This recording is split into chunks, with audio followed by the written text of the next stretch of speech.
Hey, we're Gerald and Tabby, married over 22 years. And still choosing each other on purpose. We're definitely better together. We've been through addictions, infidelity, open adoption, financial crisis, and each other. She's the drama. And he's the calm most of the time. We're not experts, and we're definitely not licensed therapists. But we've learned a lot the hard way, and we're not afraid to talk about it. For too long, we walked through our struggles alone, but that's not how God designed marriage or life. This is where we get real about marriage, faith, and the messy stuff no one warns you about after you say, I do. We call out the bad advice, the fake perfection, and the things that just don't work out in real life. So if you want polished, we're not it. But if you're looking for honest, then welcome. This is I Still Do. Welcome to our first episode. We're Gerald and Tabby. We're doing it! Here we go! That's been a little inside joke with us lately. Like, we're doing it! We're freaking out, but we're doing it. But it's also exciting. So fake, those two at the same time. That isn't fake. That's silly. Because we're kind of like, oh gosh, here we go. So why have we started this? Yeah, why are we starting? I'm sorry. We're starting it because we've been through so much that we'll clearly get into during this podcast, that we wish that we had people like us when we were going through it. Because of what we've been through, we are extremely transparent people. Sometimes too much. I think it can maybe even make people like, why are you just sharing so much? Or make people feel uncomfortable. Yeah. But majority of the time, we've had several people come to us, you should start a podcast. I would listen to you all day. Y'all give great advice. I wish we were as vulnerable and transparent as you are. And we're like, yeah, why not? We have something to share. We're not afraid to share it. Yeah. So here we are. And we probably should be a little afraid to share it. We probably That's should okay. be. I've already written books, so it's already out there. Yeah, exactly. And we probably should be afraid to share it, but at the same time, why? Yeah. I don't want to come off as fake. I think not sharing what you go through in life is more fake. You know, I don't want to just be like, look like everything is butterflies and rainbows on social media when people are really going through real things. And I think people want to be relatable. They want someone they can relate to. And people, when they're going through things, need hope. And I genuinely feel like we can provide that. Anyway. So do you want to start from the beginning? Yeah, let's start from the beginning. Like how you met?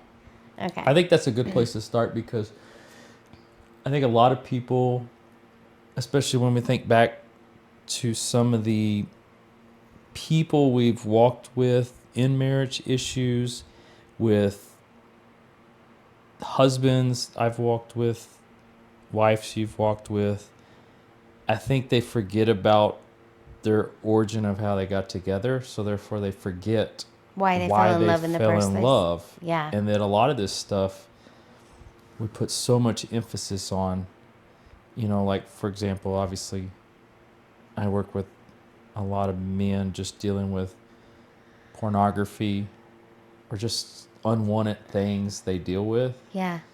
So therefore those are issues, but they're not issues to just break a marriage. They can be overcome. 1000%. Now there's times and places when that should happen. Of course. And we've seen that, obviously, but one of the things that I think that through this whole process is like thinking about this podcast, thinking about just the last few years, some of the people we've talked to, some of the marriages we've seen. It's like, how long have we been married? 25 years? 24? We've been together 24 years. We've been married 22. 22. Yeah.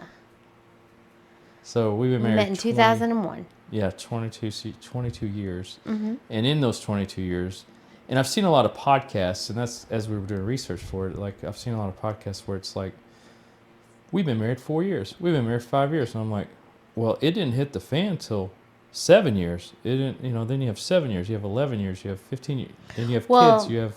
Ours hit the fan our first year of marriage, and then we had other things hit the fan. There's a lot of fans that have been hit. Yeah, there's a lot of stuff been thrown. There's a lot of stuff been thrown at the fan. Yes. And we're trying not to say the word, but we are Christians. We are Christians that cuss a little, and for the people who know us personally, know that. We still love Jesus. But we do have an incredible foundation of faith, and I think that's where a lot of this comes from. So I think, starting from the beginning is excellent because you kind of see how the worlds collide and how they all came together. So yeah, and like just how we fell in love. Plus, you know, I've told the story many times of how we met because it's actually really funny, like the comical transitions that have happened. But I don't know that I've heard your perspective. Like, well, you don't ever let me tell my perspective. No, I'm just joking. Oh man. So okay, then do you want to No, start you since I start. never let you? I always like you to start because you lay it out a lot better first, and then we can all. I usually write that's why I write books. Yeah. And you tell it. Exactly, because I'm the drama. And So.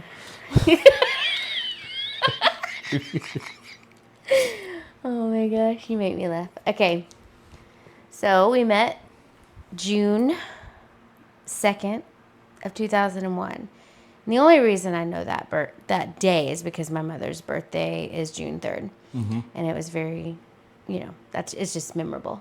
But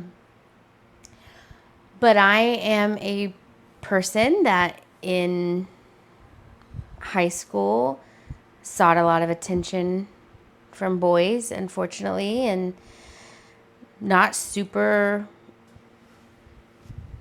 sure why I went that route because I do have a loving mom and dad at home, but I did have a biological dad that was in and out, so maybe that's why. And I had to move my senior year of high school because my father is now retired, was an Episcopal priest at the time. And he had gotten a church in Houston. And I had lived in Round Rock my entire life.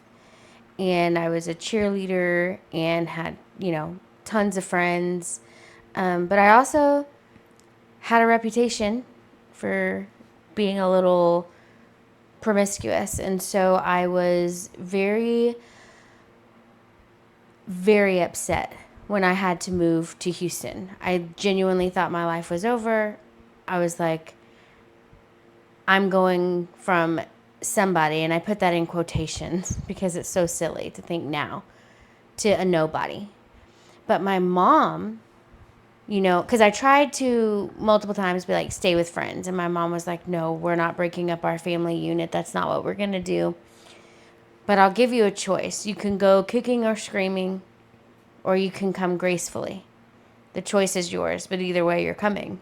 So I want to say I went gracefully at the very beginning, but I didn't. I kind of still tried to act out, when I first moved there, but moved to Houston. But then I realized, like, my mom had another conversation with me and was like, you can reinvent yourself. You don't have to be this girl. You don't have to be the girl that you were in Round Rock. My parents knew about my promiscuity. They were trying to help me in that area. And so it was then that I started being like, okay, yeah, I'm going to have a better attitude. So I did. Well, I met my senior year 2 sisters, Lindsay and Jessica. And Jessica's my age. Lindsay was a grade younger. And we all moved at the same time. They moved from Oklahoma. We moved to Houston. And we hit it off really well because we were the new girls in school. And had a great friendship. Well, Lindsay, being a year younger, so Jessica and I graduated in 2000, and Lindsay was graduating in 2001. And Jessica went to Baylor, and she met a guy there who just happened to be friends with my now husband. But we, they come? Oh, they came for Lindsay's graduation from high school. And it was, y'all were coming to what? Party? Clubs. Yeah. I think I had gotten invited. The guy who invited me was a bartender at George's here in Waco. Yeah. And we had went to TCC together. And he was a great friend. and he was dating Jessica. So, Paul was a guy that I hung out with, and we spent a lot of time together. I spent a lot of time in George's. Drinking, hanging out, eating whatever fried food they had that day. But then I had another set of friends I hung out with that we did a little bit more recreational. Yeah, a little bit more extreme partying. I mean, that's where my drug use and stuff was a little bit more harder, and we were doing other things. And so therefore Paul even recognized, even in this kind of warped world we were in, Paul recognized, like, hey, and he would say things like, I don't know if you should be hanging out with those guys. Like, hang with us. Yeah. And he had invited me because I'd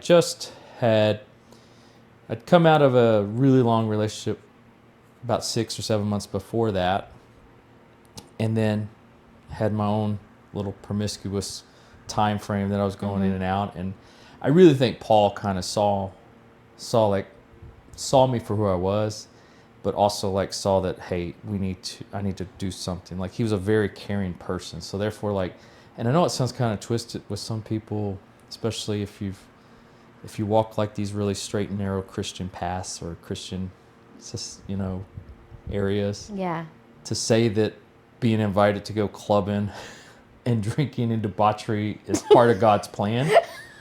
But there was a sense of like, I look back on it, I'm like, God, Paul was there for me in a way. And so was God. I mean, Yeah. This is literally, God can use anything.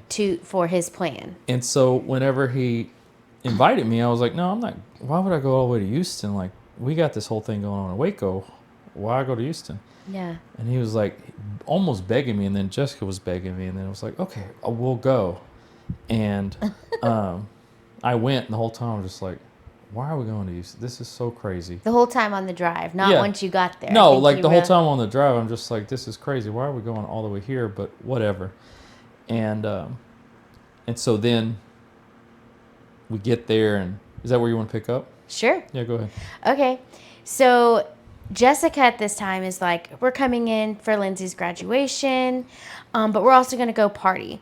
Well, Lindsay and I are only 18 at this time, and so is Jessica. Well, at the time in Houston, there was a club called Rehab, and it was like the only like 18 and up club. So that's where we had all planned to meet up at. And so Jessica was like, I'm bringing these guys, like my boyfriend Paul's coming, but he's bringing Tom and Gerald, and I think you might really like them. And at this point in my life, I'm like, I don't care because I'm not trying to get in any relationships. Like, I'm literally trying to work on myself here because I wanted to reinvent myself. And yes, I had graduated high school. I had, right after high school, moved in with my biological dad, which was just a disaster. I am fresh off coming from that environment and wanting to just really work on my relationship with God, but while I'm also just like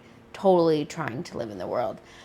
So I was like telling her, do not push these guys on me. Like, I do not care.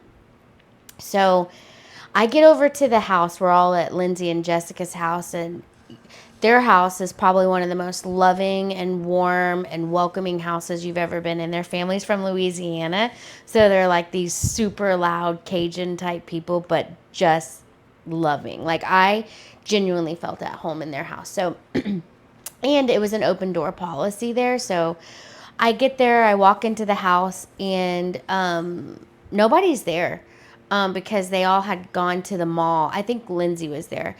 Y'all had gone to the mall because Gerald forgot his belt. Which is still a thing I do. Yeah, like, I still forget belts. That has not changed. So I get there expecting to meet people and nobody's there. And so, which is fine because I'm talking to their family. So I go into the living room and I sit down on this ottoman and I'm talking to Lindsay and Jessica's mom, Mrs. Hamilton, and I just love her so much. And I think Lindsay is there. I can't remember. Was Lindsay with y'all? It doesn't really matter. So. Anyways, that doesn't. Came to the mall with you. Yeah, Lindsay. Okay, so that doesn't really matter. I was not at the mall. So, anyways, it comes time where Jessica and all these guys come in, and I'm so excited to meet her boyfriend. I could care less about Gerald and Tom at this point until Gerald walks through that door. In my mind, I look at, we make eye contact, and it is something crazy. So, Out of a anyways, book? it's like out of a book, out of a movie. I don't know. There was like a very instant connection. So, of course, everybody's introducing. They introduced me to Tom. I could really care less about him. Like, I see zero like interest in him. But when I get up to introduce myself to Gerald, or they're introducing, they're like, Gerald, this is Tabby. Or I actually went by Tabitha at the time. This is Tabitha. I get up from the ottoman and go to shake his hand, and my flip-flop gets caught underneath the ottoman, and I literally trip, and my face plants right into his crotch in front of everybody. And the only way out was up. So I had to literally have my face slide up his body. And then I shake his hand, and they're all laughing. They're like, that's our Tabitha. There she is. That's Tab for you. And so literally from the very get-go, I could not even put on a front of who I was, because what I was just a clumsy, joyful mess of a person. And we shook hands, and for me, I won't speak for you, it was like literally magnetic. I don't know. I can't explain it because I've never had that experience before. What would you say? I would say the same thing. I think it's about like, and that's why I was saying like when worlds collide, it's like I had been part of such a world where I didn't have a lot of confidence. Yeah. And like feeling like I belong. It's probably something I still deal with today. Just battle with feeling like I belong in a certain place or area or something like that. But it's when I met you, I was like, it's even like the whole room. Yeah. I was just always feeling out of place. And then when I met you, I was like, whoa, like she's out of my league. I like her. I can already, like, she looked at me, and it was almost like, oh wow, she looked at me. It's almost like a little kid. Yeah. Like, oh my gosh, she looked at me. But immediately, and this is kind of where the story goes sometimes for me on my side, is like I'm fighting the feeling of like she would never even Look your give way. me another chance. Yeah. Like, oh, soon as I mean, it's seriously, it's all these things, and I'm sure a lot of men and women probably go through this. It's like all these thoughts go through your head. It's like, why would she even, as soon as she gets to know me, she's not gonna like me. As soon as she knows this about me, she's not gonna like me. And it's all those things just spruing or like spinning in your head. Yeah. You know, right at that moment. But it's like, did I fall for you? Yeah, right there. I literally fell for you. But it was almost like counting myself out before I could even be in the game. Yeah. It's kind of something that I've worked through. Yeah. Obviously. Well, to me, it was like so magnetic. And see, I had just like the complete opposite feelings. I had the, why am I feeling this way? I'm trying to reinvent myself. The last thing I need is another guy to take advantage of me, you know, because that's what I was thinking all guys want. And I was ridiculously attracted to you. Like, I was like nervous, giddy, like wanting to just be around you. Like, when I tell y'all our energies were so in sync, it was insane. I've never ever felt that before. But the most attractive thing that I thought in that moment, and I think I put this in my book, but it's Maybe. the moment of like how you fell, Yeah. how you had this whole embarrassing moment, yet you still had the wherewithal to just stand up and introduce yourself. And I'm like, that is a woman that has so much confidence, and I don't even know what to do with that. Yeah. Like, because it was just a moment. I was just like, wow, that's pretty incredible, because it's so rare these days. People are so easily kind of shifted or embarrassed or anything like that. Like, you just stood up and was like, oh, well, that happened. I'm sorry. Yeah. I'm Tabby. You're like, I'm not sorry. Or I'm Tabitha. Yeah. And I'm like, what's going on? I wish I could say that after that moment, the embarrassing moment stopped, but it was just like literally one after the other. So we'll just like tell the story So after that happened, we're all excited to get ready for the club. And this was back in the days where you didn't take photos with your cell phone. Like I said, Thank this God. was like back in 2001. So we had disposable cameras with those flashes on them, you know? And so, like, we're all getting ready. I'm trying to find my hottest outfit, and I end up picking this hot pink snakeskin corset type midriff showing top and leather and pleather pants. They weren't real leather. And I'm like, I was finding myself wanting to look so good for you, right? We'll have to put that picture. We have that on picture. the website. We will. We have it. Because it's funny. And it's literally the night we first met. 'Cause I got that choker on. Yeah. Your club attire. He needed some work. I thought to myself, his face is so cute. But he needs work on these outfits. But it was fine because I didn't even care at that moment. So anyways, we're taking photos with these disposable cameras, and it is pitch dark outside. So the flash is just like going off, right? And everyone goes to get in the car, and it's like me and Lindsay still taking like a couple of photos, and everyone's like, come on in. So I go. I take off full force. You can't even tell the Sorry, I story. can't even tell it. I take off full force running to go get in the car and totally run into a tree. It's so hard that it actually knocks some leaves off. And then I go get in the car. And Gerald looks at me, he's like, are you okay? I'm like, yeah, I'm totally fine. And he goes, you have bark in your face. So he picks the bark out of my face, and I'm just like thinking to myself, here I go again, just another moment. Everyone's laughing. And I'm like embarrassed, thinking, this guy probably just thinks I'm a mess, you know, like he's never going to want to like look my way again. Well, we're on the way to the club at this point, and of course everyone is smoking cigarettes, as you do. Which is like, I think back and it's so embarrassing now. And he asked me, do you want a cigarette? I'm like, yeah. And so he goes to the story is so funny. He goes to light it for me, and I immediately flick the cherry out and burn the seed. And I'm just like... Was it in Jessica's S10, like that little blazer she had? It was either in that or Lindsay's green Jeep Cherokee. I can't remember. It doesn't really matter. I'm forgetting we're doing a podcast. Yeah, we're just like reminiscing. So I'm just like, so there's 3 embarrassing moments in the span of, I don't know, 3 hours maybe. And then we get to the club, and like I said, it's an 18 and up club.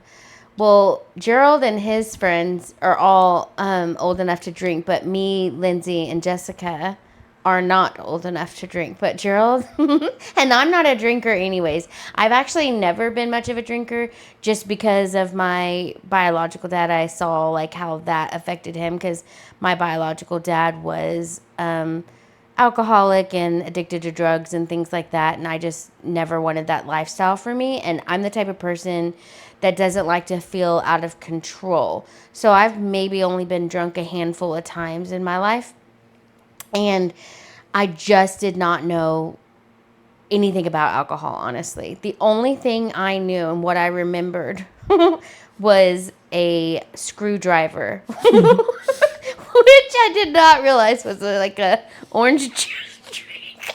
I didn't know what was in it. You don't even like orange juice. No, I'm not even an orange juice fan, so it's so funny because I didn't know what I was ordering. Gerald was like, would you like to get me a drink from the bar? And I tell him, yeah. The only drink I ever heard of was a screwdriver, and I had zero clue. I had zero clue what it was, so I made this 21-year-old guy, or 22, however old you were, go up to the bar and order a screwdriver. And then I didn't like it, so I was throwing little bits of it over my shoulder and spilling it on the ground the whole night. So It was like I was ordering a 7 on 7 or something like that. which I don't even know what that and is. Then, or still. I can't remember what the drink was called. And then an orange juice is like, oh. And in my mind, I'm thinking, they're going to think I'm ordering for like a 60-year-old lady. But you were so sweet about it. You didn't say shit to me. You just said, like, okay. That's okay. Sorry. See, I told you we cuss a little. The look on my husband's face when I just said that. So, anyways, we actually end up having such a fun night that night. We danced together all night long. And this was also an after hours club. They are open till 6 a.m. I do think we left around 2 or 3 that morning. We didn't stay. It was really late. Yeah, it was super late. And so we go back to the house. We're all sitting by the pool and just talking and like getting to know each other. And the last names come up, like, what's your last name? And he tells me his last name is Skyby, and I've never heard of a name like that. And I was like, okay. I was like, are you just making up a last name to tell me? I was like, you just put 2 random words together? And he goes, no, that's really my last name. And I go, let me see your license. And he goes, well, now you're really not going to believe me because our last name is spelled Zgabay. It looks like Zigabay or Zgabi or however you want to say it. And so he handed me that license, and I'm like, this is Skyby, and he's like, it's Czech. So I just remember that being like a funny thing. And then I was starting to get like really tired, and I thought to myself, I need to go to bed. And I don't want to give this guy the wrong intention. Like, that I'm trying not to be that person anymore. But one thing about Gerald is he never even gave off those vibes that he wanted to disrespect me or anything at all. So I went up and found one of the twin beds in the house and went to go lay down in it. And he followed me in there. And I thought, I hope he's not going to try to sleep with me, you know, like... I'm not about that life right now. I'm putting that away. But he wasn't. He actually just came in to tell me goodnight, and he kissed me on my forehead, and he goes, good night, Trinity. And I go, good night, Julius. But I don't think he heard me say Julius. So anyways, the next morning, Gerald and I are both having conversations with Jessica at different points, being like, I said, I really like Julius so much. And she told me, she's like, who the is Julius? And I was like, is that not the guy's name that I've been talking to all night? She's like, it's Gerald, idiot. And I'm like, oh my gosh. So I'm so embarrassed by that. But then I'm like, it's all right. Maybe he didn't hear me. I only said his name once, and it was really late. And then you go in the kitchen, and I think you're telling her. Because her mom had cooked that huge breakfast. Yes. It was like a huge breakfast it was like a hangover breakfast. Yes. And I think you had gone in the kitchen to tell Jessica how much you were liking me. And you said, I really like Trinity. And she goes, who is Trinity? And he's like, that girl I've been hanging out with all night. And so she embarrassed us and was like, come in here, guys. Tabitha meet Gerald. Gerald meet Tabitha. So it was like really funny that we were both calling each other the wrong name, even though we had this incredible connection. So crazy. So then, yes, Mrs. Hamilton cooks us all that massive breakfast because we have a graduation to attend, and it's Lindsay's at like 2 11. Wasn't it like before lunch though? No, it was like 2 in the afternoon. She had like a weird graduation time, so it was like very important that we all ate breakfast because we were up late and then we had to go to this graduation. So, we go to the graduation, and I wish I could say the embarrassing thing stopped there, but it did not. So, I'm talking to some people. Y'all find some seats. I look over. Gerald's waving to me to come, like, hey, I saved you a seat. And I wave back to him and take a step and literally bust it down the stairs. But not just any way I fall down the stairs. I'm literally, like, in the splits. My right leg is fully forward and my left leg is fully back, and I just slide like down 2 or 3 stairs in this splits. He's You had like a skirt on or something. no, I had jeans. Oh, was it jeans? Yes, I had that. It was like a black shirt on with a purple flower in the middle. Anyways, I just because we have a picture of it. And I was like, I asked you, oh my God, did I rip my jeans? I think there was a small hole, but nothing like major. I don't really remember. So anyways, here I am embarrassing myself again, but he just, was so kind to me. He was like, it's okay. He picked me up. After the graduation, everyone decides they want to go see a movie that night. And I am one of the people, and I am still to this day, I like to be in bed by like 9 or 10. I've always been that way. And facts. Yeah. So we decided to go see a movie, and they wanted to go to the 10 o'clock showing. And I'm like, oh God, I don't know if I can handle this. But I go because I want to be with Gerald, And we show up to the movies. We get out of the car, and he grabs my hand, like, for the first time. This is the first time we hold hands, besides dancing, like when we were dancing the night before. But, like, an intentional, I'm going to grab her hand. And we go up to buy the tickets, and he pays for my ticket. And the butterflies that I felt in my stomach at that moment, when he was so intentional, and we'd known each other for 24 hours, it was so sweet. So he buys my ticket. We go into the movies. We get to the previews, and Pearl Harbor, by the way. we're seeing Pearl Harbor, by the way. The last good Josh Hartman movie. Yeah. But And I know what happens because I know Pearl Harbor, but I still haven't seen that movie all the way through. you know the historical Yes, I know the historical events, but I still have not seen this movie because I fell asleep on Gerald, and he woke me up at the end, and all I can see is this massive drool spot on his right titty. It looked like he had been lactating, and it was because of my drool. I was like, oh my gosh, I am so embarrassed. So that date, it wasn't really a date, but kind of a date because you paid for my ticket and you were being very intentional, was so funny. Then the next morning, they were leaving. So they were originally supposed to leave after the graduation, but everyone wanted to stay, which is why we did the whole movie thing. And so we all spent the night again at the same house, and it was like really fun.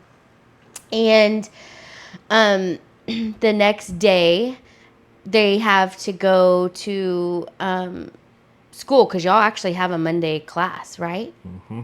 Yeah, at TSTC. And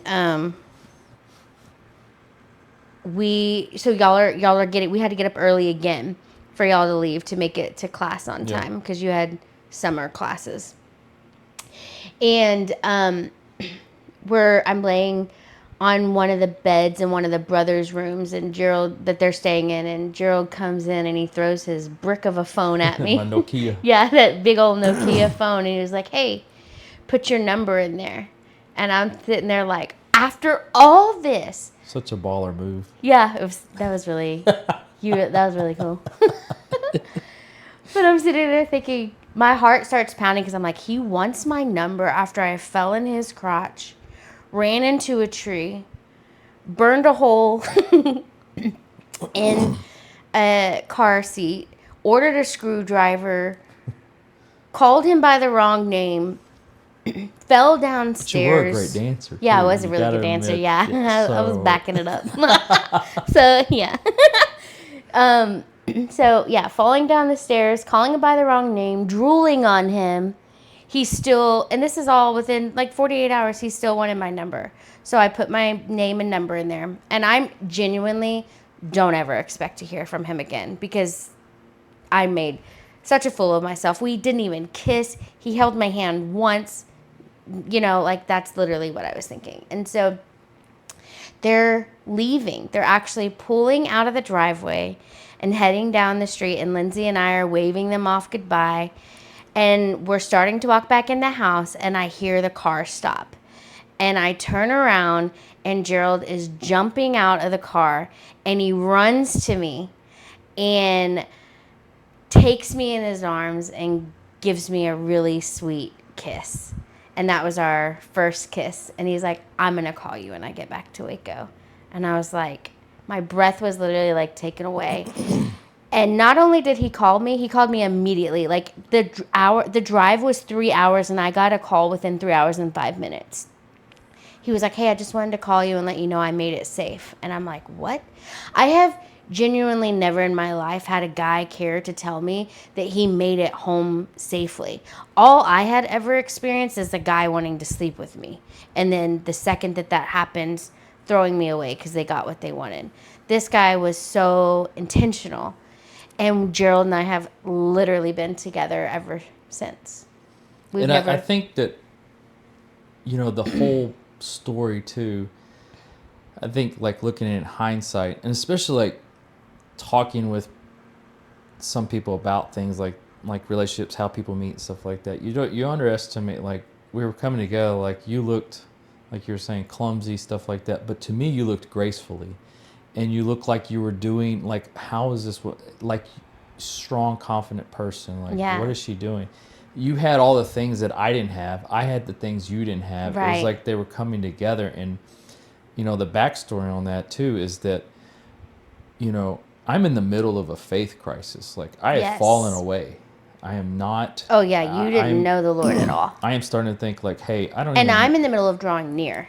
Yeah. And I'm not, like, being a, atheist or anything like that, but I'm into some other things, like kind of occult things and different spirituality and doing things like that. And that's kind of my previous relationships. That's what we were kind of all into, those things. So, but there was a foundation of faith that my family, childhood family, my parents and stuff, we had somewhat of a faith within the Catholic Church and stuff like that. And I just remember those early days of just within the church, our priests and going through all those classes and different things. But one of the things was prayer. And I remember us as a family praying so fervently with each other because, my dad was alcoholic. We came out of those things. There was a lot of things that was happening in our family. And so, but I remember us always going back to prayer, even though how dysfunctional things were, we would go back to a prayer. And some of it was just kind of a prayer that you were memorized or something like that. But in those days leading up to meeting you and going on this trip, what people don't know is that, I was drinking, getting high, having sex, doing those things like that. But at the end of those nights, I was emotionally wrecked. Right. Because I'm praying, and I'm almost praying like an insurance policy. I'm like, okay, if I die, just let me go to heaven if there's a heaven. Like, I would just pray like that. But there was desperation prayers of just like, I just want to meet somebody.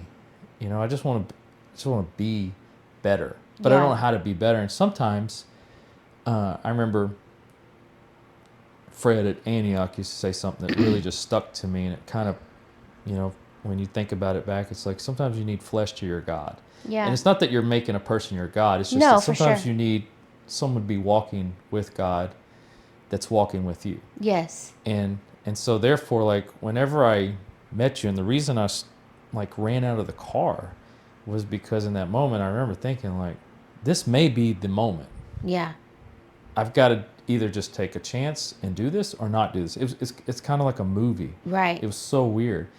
But also it's the moment of like I think I might have just met the person that I need to take a chance on. Yeah. Because so many girls, even like the one I had a relationship with for 6 years and then some of the ones I would have one night stand, it's just like they just weren't, it was just there was no action. Substance. There was no substance, or it was just partying or just doing drugs or like, hey, yeah, we're doing this, but there was no, because like I said, especially when you hit the tree and you turn around, right? Yeah. And I remember that moment, I was just like, she just ran into a tree.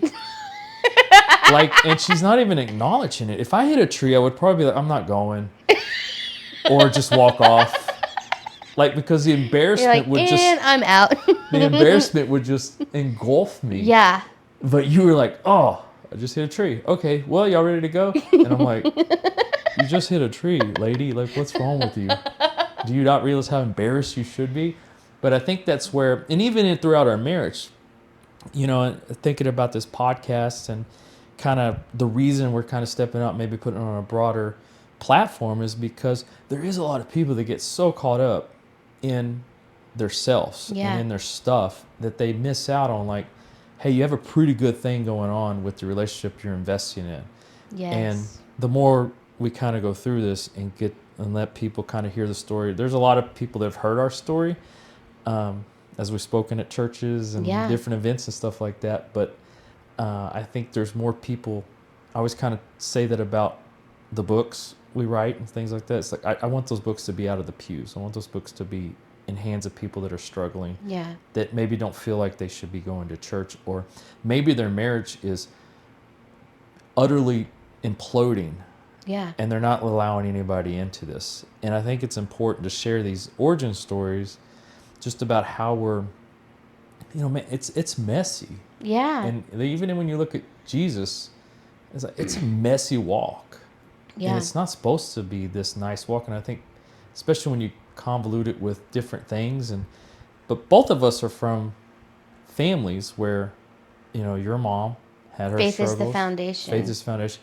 Oh, yes. Yes, that I too. see what you're saying. But also just they invested in their marriage, even though your mom went through divorce. They invested in her second marriage. Like my parents overcame they're not perfect people, but they overcame things. They looked to each other like, we got to figure this out. And so I think even with those things, it's like the examples too, we can't minimize the wisdom that's behind us. No, for sure. We came from families who were fighters, who would fight hard. Yes. And like, even if any of y'all are listening who do not come from families that fight hard, still know you can do that. That's where we come in to let you know that, like, it's worth fighting hard. So many people give up today, be like, well, if someone did that to me, you got to walk away. You got to do. And yes, sometimes that is the case. But sometimes you got to let God grow you through this brokenness. That's why when we say we still do, like, what broke us actually built us, is because God doesn't want us to be broken. And going through, like, this foundation of, like, how we met and where it started and why we were attracted. Because, like, yes, you were attracted to my confidence, but I was attracted to the fact that you weren't trying to use me and just sleep with me. You actually genuinely cared. You literally picked me up both times I fell. You were constantly encouraging me and paying attention to me and being so sweet to me. And yes, you had all these other demons going on in your life, right? That I was not even aware of yet. Not at that moment. Not at that moment. We'll get into that later. Yeah, we'll get into that for sure. They come out, trust me. But because we had this foundation and this energy connection that was, like, wild, it was extremely refreshing for both of us. Because, like you said, I had what you needed and you had exactly what I needed.